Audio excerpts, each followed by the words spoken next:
No ar, Atitude de Mulher. Um programa em defesa dos direitos das mulheres. Atitude de Mulher. Bom dia, boa tarde, boa noite, conforme a ocasião. Aqui quem vos fala é a professora Jaci Proença. Muito obrigada a Deus por esta rica oportunidade e muito obrigada a você, ouvinte, que nos acompanha toda semana. A partir de agora, eu e você, numa fina sintonia, através do programa Atitude de Mulher.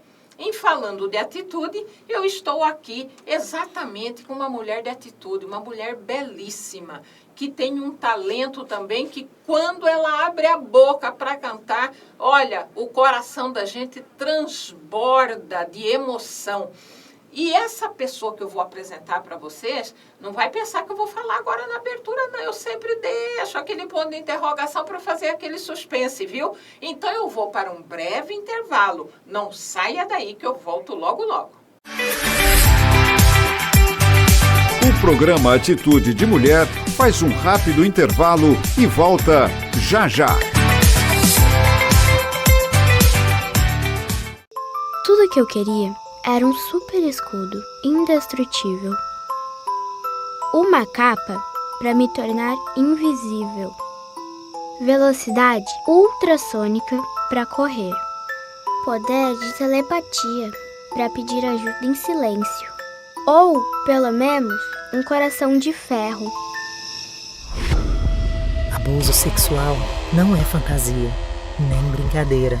Fique atento aos sinais. Mudança de comportamento, ansiedade, agressividade, isolamento, incômodo com a presença de algum adulto, inclusive parentes. Para proteger as crianças e jovens, não precisa ser super-herói, só precisa ser gente. Contra o abuso sexual, atitude é o seu superpoder. Denuncie. Ligue 100. Uma campanha da Assembleia Legislativa de Mato Grosso. Estamos apresentando Atitude de Mulher. Estamos retornando com o programa Atitude de Mulher. E como eu coloquei no início, vocês sabem que eu sempre faço esse suspense, né? E agora eu vou falar da pessoa, da nossa entrevistada, que eu a considero, assim, especialíssima. Eu estou falando da Sophie Campos. A maioria das pessoas já a reconhecem como cantora lírica. Mas a Sophie Campos, ela é cuiabana. É igualzinha a mim, sabe? Como não tem aquele ditado que fala cuiabana de Chapecruz, né? De Perrachado. É nós mesmos aqui. A Sophie é cuiabana, mulher trans, negra, estudante de licenciatura em música na nossa Universidade Federal. Ela é cantora. Tenho esse privilégio de tê-la na Academia de Artes, Ciências e Letras do Brasil, em Mato Grosso. E não bastasse o talento da voz, né, o dom que Deus deu para ela é flautista, ela é pianista, atriz de teatro musical, modelo, escritora, poetisa, militante pelos direitos LGBTQIA+, e também pelos direitos das mulheres e do povo negro. Então, nós estamos juntos, né, e juntas nesse movimento todo, Então, Sophie, é com muita alegria que eu a recebo aqui no programa Atitude de Mulher. Seja bem-vinda. Muito obrigada, professora. Eu não tenho nem como agradecer o convite. Qualquer convite que venha da sua pessoa já se torna muito especial para mim. Então, eu estou muito feliz de estar aqui hoje contigo no seu programa. Bom, gente, como eu disse, a Sophie, eu a conheci na lida, no trabalho, e tenho um carinho muito especial por ela. Mas assim, Sophie, a gente sempre faz assim, essa breve apresentação, mas é importante para o nosso ouvinte saber, né, exatamente da trajetória da pessoa que a gente entrevista. Então, Sophie, diga para nós, quem foi e em quem se tornou a Sophie Campos? Então, minha trajetória na arte começa desde a infância, né? Eu nasci numa família que já tinha músicos na família. O meu irmão era DJ na época. A minha mãe tinha uma sociedade com o meu tio de uma empresa de locação de aparelhagens de som para festas, então tinha caixas de som e aparelhos por toda a casa, microfones. A gente tinha o costume de sempre colocar músicas no final de semana, se juntar no fundo de casa, ouvir músicas. Eu cantava karaokê com a minha mãe. Meu avô, que eu não cheguei a conhecer, mas até hoje temos os instrumentos dele em casa, o banjo que ele cantava serenatas e tudo mais. Então a música sempre esteve muito presente na minha família e no meu crescimento. E minha avó sempre gostava muito de ouvir violão, né? Ela sempre gostava de instrumentar o violão, então tanto que alguns primos meus tocam violão. E ela queria que eu aprendesse a tocar violão, só que eu sempre tive mais um declínio para o canto, né? Assim, eu sempre gostei mais de cantar do que tocar violão em si. Mas fiz aulas de violão, tenho um violão até hoje, só que não era uma coisa assim que eu gostava, eu sempre gostava muito de cantar. E foi na infância, quando eu assisti um concerto do Luciano Pavarotti pela TV, que eu me apaixonei e descobri o canto lírico e fui atrás de estudar mais, pesquisar, assistir mais peças. E falei pra minha mãe na infância, ainda falei, mãe, eu quero ser cantora de ópera. Olha. E a minha mãe, assim, achando aquilo, ai, tá bom, tipo, tá bom. Vou ouvir, não vou nem considerar, né? E hoje, e depois, conforme eu fui crescendo, fui sendo incentivada pelas pessoas ao meu redor de que, nossa, você tem talento, continua estudando, continua investindo nisso. E hoje eu já estou aqui enquanto estudante de licenciatura em música e exercendo o que eu sempre quis fazer, que é cantar e cantando música lírica. Mas a trajetória não foi muito fácil, porque no começo sempre tinha aquela questão da gente ser desacreditada, né, de ser desmotivada. Para que as pessoas vissem algum valor em mim, eu tinha que estar sempre mostrando não só uma ou duas vezes, mas sempre 3 vezes. Provar sempre mais, né? Exato. E tinha sempre algumas impossibilitações, tipo, a questão da gente já nascer uma mulher trans, negra, na periferia. Então, muitas pessoas não viam valor realmente, desacreditavam do nosso potencial. A gente sempre tinha que fazer tudo 3 vezes melhor, a gente tinha que ficar perseguindo aquela coisa do perfeccionismo para que as pessoas valorizassem o nosso trabalho. E foi depois de muito esforço que eu consegui um primeiro convite para uma apresentação no Movimento Rota, na primeira edição do Movimento Rota, que foi inclusive um evento da Prefeitura Municipal de Cuiabá. Foi lá na Praça Santos Dumont. E foi ali que eu fiz a minha estreia. Eu cantei ali junto com a Rende Santana, uma amiga minha, que infelizmente a gente perdeu ela na pandemia. E ela que me levou pro palco pela primeira vez. E foi ali que começou, em 2019. Bom, gente, a trajetória da Sofia, ela é jovem, né? Mas assim, como ela começou muito cedo, já sabia o que ela queria trilhar, veio enfrentando uma série de percalços até chegar aqui, né? Mas nós vamos agora para um breve intervalo e no retorno nós vamos continuar essa prosa. O programa Atitude de Mulher faz um rápido intervalo e volta já já.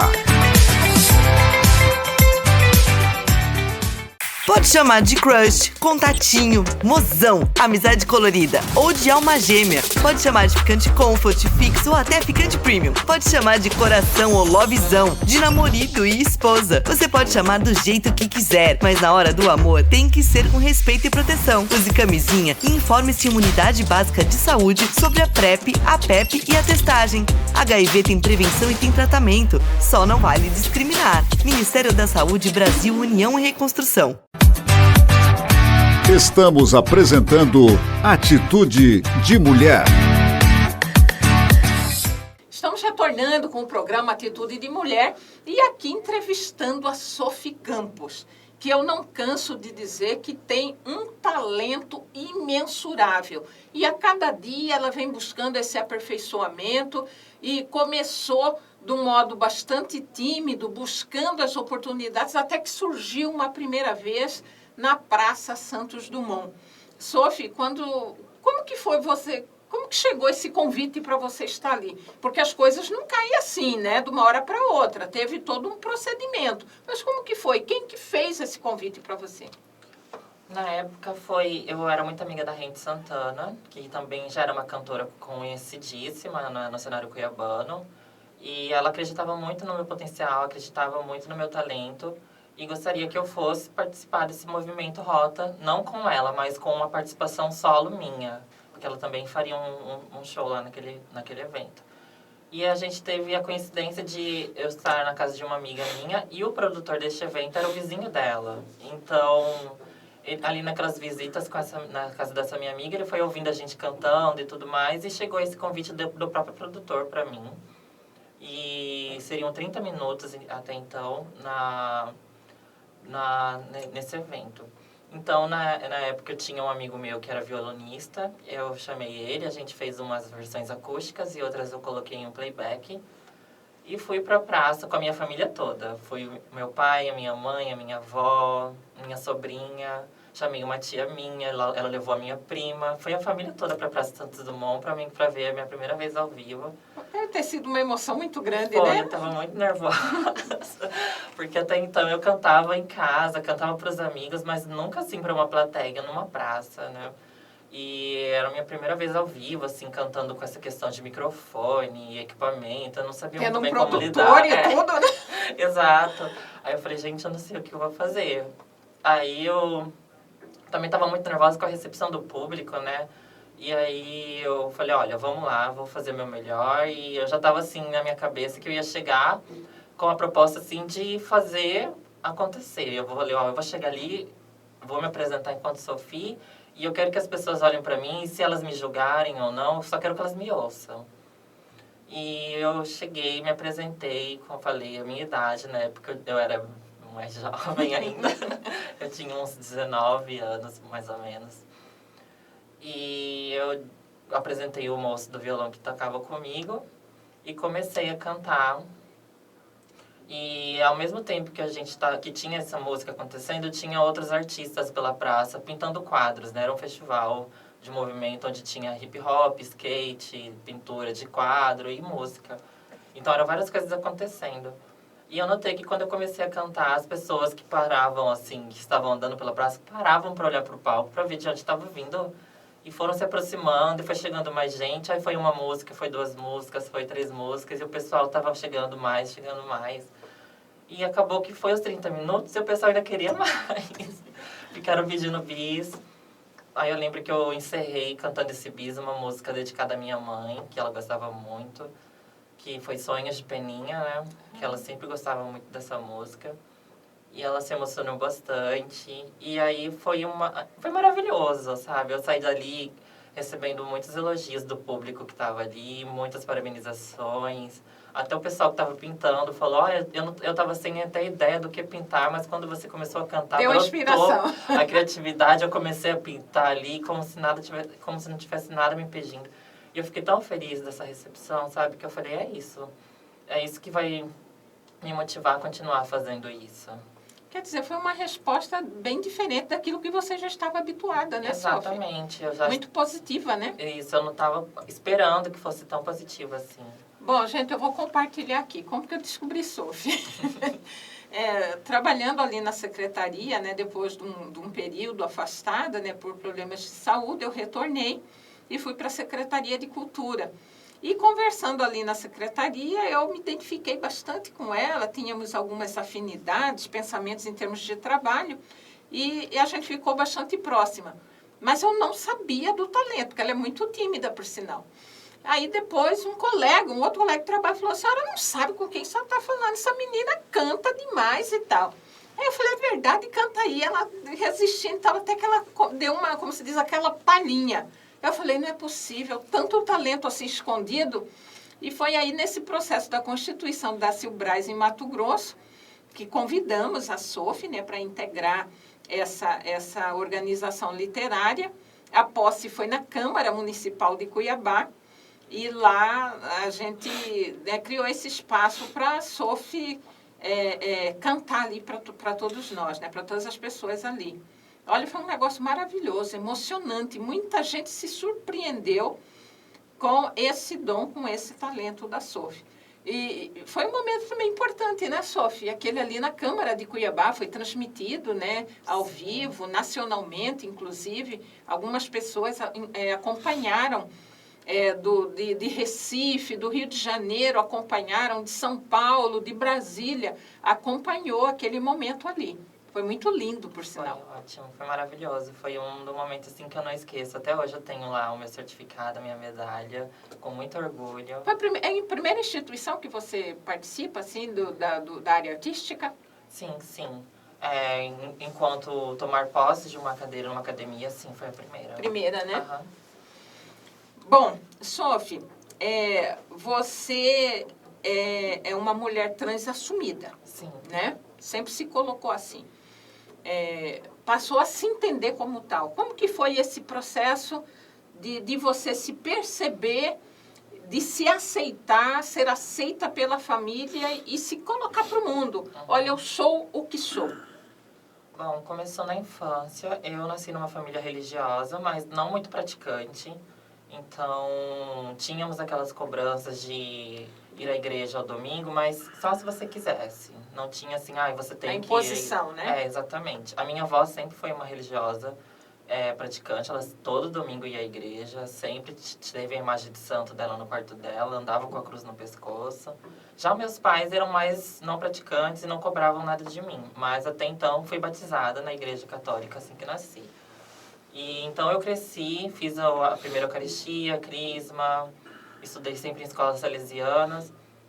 E conforme eu fui crescendo, eu sempre já sabia que eu não era uma pessoa, assim, normativa como as outras crianças, né? Não era essa palavra, porque naquele momento... Não existia, eu ainda né? eu ainda não tinha todo o conhecimento que tenho hoje, mas eu já sentia dentro de mim que eu não era normal, entre aspas, perante as outras crianças, né? Eu era cobrada em outros momentos pelos meus pais, como comportamento, vozes, vestimentos, jeito de andar, de se portar. Então eu já sabia que tinha alguma coisa que não estava certa ali, sabe? Porque eu era cobrada e os meus irmãos não eram, e os meus colegas não eram, mas de mim sempre tinha aquela cobrança, assim, para que eu que eu me pusesse enquanto um homem, né?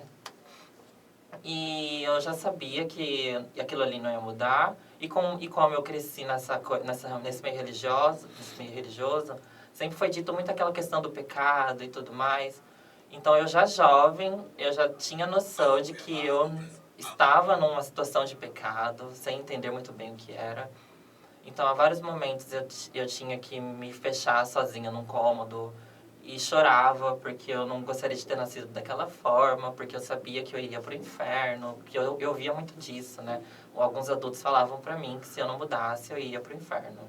Então, pra mim, pra uma criança ouvindo aquilo, era chocante. E eu não sabia como mudar.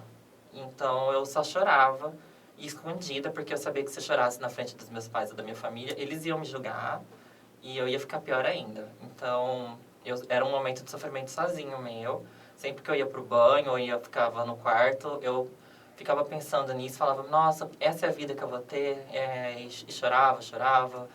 Ficava pensando, nossa, mas se Deus fez isso, por que ele me mandou dessa forma? Não quero viver dessa forma, não quero mais viver. Fui ficando cada vez mais triste. E com 13 anos de idade, eu decidi me abrir para minha irmã mais velha. E falei para ela, olha, eu não aguento mais viver essa vidinha como um robô, assim. Já tô com 13 anos agora, eu sei que não é agora que isso vai acabar, eu vou ser assim para sempre. E eu gostaria de me abrir contigo porque você é minha melhor amiga. E eu sinto que eu posso confiar em você. E falei para ela. E aí, nessa mesma noite, ela conversou com os nossos pais, e aí nossos pais me chamaram num cômodo e a gente conversou sobre isso. A minha mãe, por incrível que pareça, minha mãe me aceitou muito bem. Ela ficou um pouquinho com medo. Ela falava que tinha medo de como a sociedade ia lidar comigo, da violência. Já o meu pai, no primeiro momento, ficou muito revoltado por eu ser a única filha dele, né? Então, ele ficou muito bravo, ele ficou um mês sem falar comigo, a gente morando na mesma casa, e ele não falava comigo. Eu passei um tempo de castigo, porque a minha mãe e o meu pai achavam que era influência das pessoas com quem eu andava. Então, eu fui proibida de ver meus amigos. Eu fui proibida de sair para ir para um cinema, para ir para um passeio. Eu tinha que ir para a escola, da escola voltar para casa e ficar em casa o dia inteiro, nesse castigo. Até que eles perceberam que não era isso que ia mudar a realidade que eu vivia. E aí, com o tempo, eu fui crescendo mais e fui voltando a sair de casa. E fui conhecendo mais pessoas que eram parecidas comigo, mais pessoas trans. E fui conhecendo outras histórias de vida, outras mais tristes, né? Porque temos pessoas trans que são expulsas de casa logo na infância. Sim. Outras que deram certo, pessoas trans que eram abraçadas por suas famílias e tudo mais. E aquilo ali foi me empoderando. E eu cheguei para minha família e disse, olha, essa sou a pessoa que eu sou. E eu gosto muito de vocês, mas eu também gosto muito de mim. E eu não quero viver escondida. Eu não preciso estar perto de pessoas que tenham vergonha de mim. Então, se é essa questão, eu me retiro da família. Faço questão de me retirar para que não atrapalhem vocês em nada. E se um dia vocês quiserem participar da minha vida, quiserem saber como é que eu tô, eu vou estar aqui, sabe? Mas no momento eu não quero estar vivendo uma vida que vocês querem que eu viva. Eu não aguento mais viver nessa caixinha. E é isso. E aí eu saí de casa pela primeira vez, fui morar com uma amiga. E foi bom e ruim, porque eu fui muito acolhida. Eu recebi, como eu passei por uma transição na adolescência, eu recebi várias doações de roupas de outras amigas minhas, que elas não usavam mais. Então, eu recebi minhas primeiras roupas femininas ali na adolescência, através das doações das amigas. Até as minhas amigas da faculdade, na época eu fazia arquitetura e urbanismo na Univag. E algumas colegas de classe, tipo, iam pra sala com sacolinha de roupa e me entregavam. E isso eu já morando com essa minha amiga. Muita solidariedade você recebeu, muito, né? Sim. E a minha família até então, meio que distante, né? Mantinha contato pela internet, pelo WhatsApp, mas ainda não convivíamos, né? Não íamos para as mesmas festinhas de família, não ia para o final de semana visitar e nem nada. E aí, com o passar do tempo, a minha família foi querendo de me ter mais por perto, as outras pessoas da família foram descobrindo e a conversa foi rolando. E as outras pessoas me procuraram da família porque ficaram chocadas ao saberem que eu não estava mais morando com os meus pais. Então, alguns tios, alguns primos foram atrás perguntando, você precisa de alguma coisa? Se você precisar, minha casa está aberta para você. Um acolhimento que eu esperava receber da minha própria família, sabe? E aí, depois de um certo tempo, a minha família veio atrás de mim e a gente conversou, se entendeu e eu voltei a morar com os meus pais. Isso foi muito importante para você, não foi? Exato, foi muito importante, porque eu não acreditava que eles iriam me aceitar. E eles mudaram por minha causa. E hoje em dia eu digo uma coisa que é muito interessante, que quando a gente transiciona, a gente não transiciona sozinha. Todas as pessoas ao nosso redor transicionam com a gente. Sim. Porque os meus pais, eles não tinham noção nenhuma do que era transexualidade, do que era criar uma filha trans, do que era ter uma pessoa trans na família, de como lidar com as críticas que a sociedade fazem para a criação de uma pessoa trans, né? Porque os meus pais passaram por essa transição comigo, eles apoiaram a minha transição e tudo mais. E com isso, eles também foram criticados. Então, sim, eles tiveram que transicionar junto. Eles tiveram que aprender tudo sobre a transexualidade. Antes existia muita crítica, meio por medo do que eles não sabiam. E aí, convivendo comigo, convivendo com as minhas amigas trans, eles foram aprendendo sobre o novo mundo, né? E eles foram ensinando as outras pessoas da nossa família através disso. Eu fiquei tão feliz em ver que eles estavam aprendendo comigo e se importavam em saber que eu estava me sentindo confortável ali naquele ambiente. E eles sentem, assim, um orgulho muito grande de você hoje, né? Exato. E eles, assim, em todos os momentos que a gente, qualquer ambiente que a gente entrava, eles não aceitavam que eu fosse tratada do jeito que menos do que eu mereço. E isso foi muito importante para mim. Principalmente na parte da transição de documentos, onde eu precisei transicionar o meu RG, e aí o meu plano de saúde na época era pelo meu pai, e era pelo trabalho dele. E aí ele teve que levar essa discussão para o RH da empresa dele, explicar que ele tem uma filha trans que transicionou. E até então eu nunca pensei que meu pai poderia fazer uma coisa dessa, porque meu pai ficou um mês sem falar comigo quando eu Nossa, ele ficou de mal, né? Belém, nunca mais está de bem, né? E aí, um tempo depois, ele estava lá, lutando por um direito levando meus documentos para o RH da empresa dele, falando, minha filha é trans e eu quero retificar o nome dela no plano de saúde. E, sabe, para mim foi maravilhoso, assim, sabe? Eu me senti muito amada, me senti, assim, incluída, de verdade, sim, na família. E eles sempre me apoiaram em tudo, na minha arte principalmente. E é a melhor família que eu poderia ter. Bom, gente, a prosa aqui é longa, né? Não vai se esgotar nessa entrevista. Mas nós vamos para aquele momento que você estava esperando, porque essa dica é só para você, viu? Mas eu volto já, não saia daí. O programa Atitude de Mulher faz um rápido intervalo e volta já.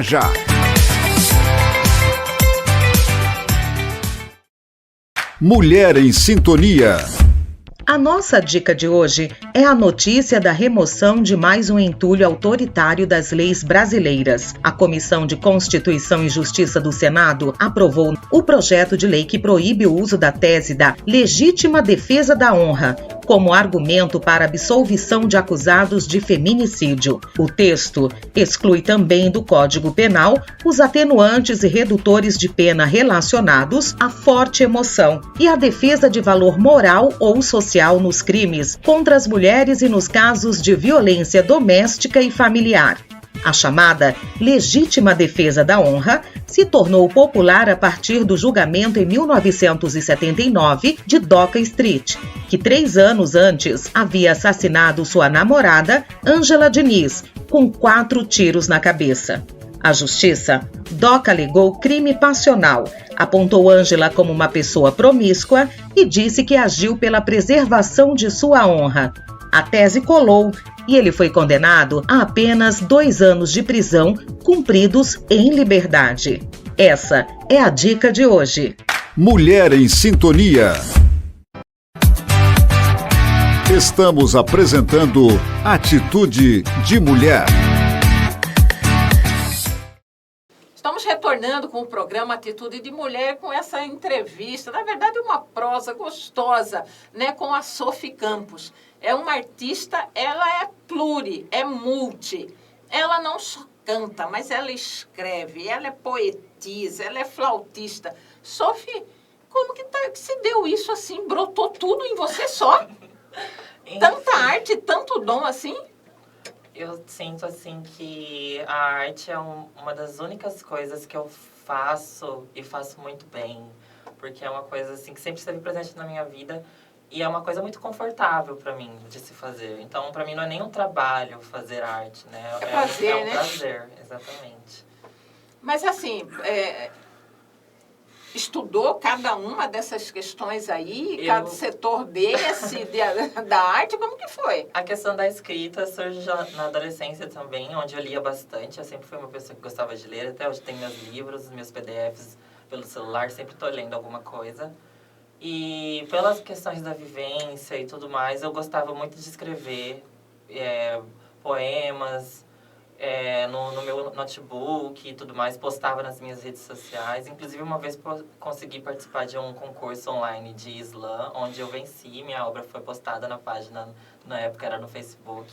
Olha que legal, E aí, na vida adulta, após transição, surgiu o convite da minha amiga Rafaela Luz, que é cientista social, hoje ela mora em Brasília. E ela estava com um projeto de escrever um livro com vivências trans. E ela queria que eu contasse a minha história. E eu contei a minha história, eu mesma escrevi. E depois que eu terminei de escrever, outras pessoas trans me chamaram para que eu ajudasse elas a escreverem a história delas. Então, eu escrevi a minha história e depois eu sentei no meu notebook e escrevi a história de outras pessoas também, que foi maravilhosa. E aí a gente lançou o livro Contos Profícuos, onde foi no Cine Teatro o lançamento. Eu também cantei no lançamento e tudo mais. Foi maravilhoso e o livro é lindo, conta a história de 6 pessoas trans, e aqui de Cuiabá, Mato Grosso. Uhum. E foi uma experiência maravilhosa. Foi pela Editora Humanos? Não lembro agora a editora, mas tá na minha bio do Instagram o link para o link da editora. Eu acho que se não me falha a memória. Bom, Sophie, e a questão da flauta? E o piano? A questão da flauta foi na infância, onde minha mãe me colocou num projeto que era pela polícia militar, que eram os professores, e era num bairro ao lado do meu, esse projeto era um dia por semana no centro comunitário do bairro. Então a gente tinha aula de espanhol, a gente tinha aula de violão, a gente tinha aula de flauta, tinha aula de karatê e acho que tinha mais alguma aula também. E era um projeto que ia em vários bairros para que ocupassem o horário daquelas crianças, para que essas crianças não fossem para outras zonas de criminalidade e tudo mais, para combater isso. Esse projeto foi para zonas de periferia, para que essas crianças não ficassem vulneráveis ao crime, exatamente. Né? E aí minha mãe me matriculou nesse projeto e eu de primeira ela queria que eu fizesse violão, comprou meu violão, porque a minha avó queria que gostava, e eu ia com meu violão, mas chegava lá, já pegava uma flauta, deixava o violão de lado e ia para aula de flauta e para aula de espanhol. Isso é outra coisa que eu também sempre gostei, aprender sobre outras línguas. Você sabe, né? Além fala muito bem o português, escreve bem, tem espanhol e o francês também? E inglês também. E o inglês também. Exatamente. E aí, a flauta para mim foi maravilhosa. Aí minha mãe comprou uma flauta para mim, ela aceitou que eu não gostava de violão. Ainda tenho essa minha primeira flauta lá em casa, uma flauta da Yamaha. E eu me apaixonei pela flauta. Ainda ali não sabia que eu poderia ser cantora. Eu cantava, assim, de vez em quando para os meus coleguinhas do projeto, quando eles tocavam a flauta e precisavam de uma solista, falava, vai, Sofia, vai lá e canta. Aí eles tocavam Asa Branca na flauta e eu fazia o vocal de Asa Branca. E todo mundo aplaudia, a gente fazia as apresentações para a comunidade quando o projeto encerrava. Era sempre um concerto com uma turma do violão, a turma... E outra na flauta. Isso. Aí a gente ia na flauta e eu cantava também, e era maravilhoso. E ali eu aprendi flauta. Mas eu sempre gostei de instrumentação clássica por conta dessa minha questão de ter estudado mais música clássica e ópera sozinha no meu quarto. Apaixonada por Pavarotti, Isso, né? Eu falava, mãe, eu quero muito aprender piano, eu quero muito aprender violino, violoncelo, tudo que eu puder, eu quero.